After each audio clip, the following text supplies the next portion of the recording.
Okay, I'm Colin Jenkins. I'm a member of the Midlands branch of the Institute of Quarrying. Well, I started off as a trainee, a graduate trainee, back in the early 80s. My first official roles were in quarries, so as a quarry manager. And like most things, you start off with a small quarry and eventually you get given a bigger quarry. And eventually somebody asks you to look after a handful of quarries. So effectively my career developed from there on, and eventually I ended up being managing director of one of the largest UK construction materials companies.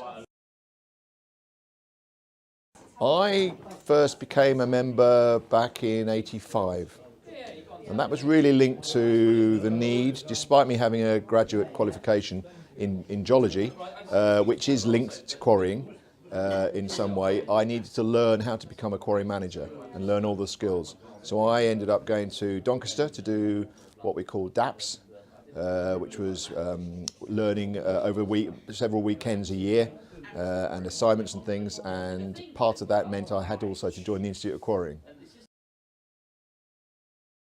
I think it's there as a support mechanism for individual members, whether they're as quarry managers, commercial managers, general managers, managing directors, irrelevant to what they do. It brings us all together. We have that bond, but we also have that professional support network.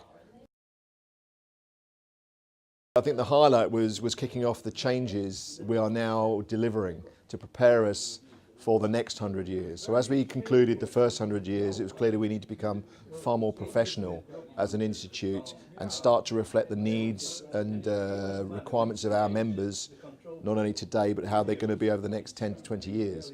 So we had to really gear ourselves up as an institute and lift our own standards and the standards required to be a member or a fellow, etc. And I think delivering that plan and seeing the mechanisms and the governance mechanisms change during my presidency would actually be the highlight of my time with the Institute. Without doubt, it has to be the significant improvements in how we deal with our footprint, either as health and safety or in terms of being a good neighbour. Pretty much every single quarry in the country is a better part of any community now and a safer place to work than it's ever been before, ever.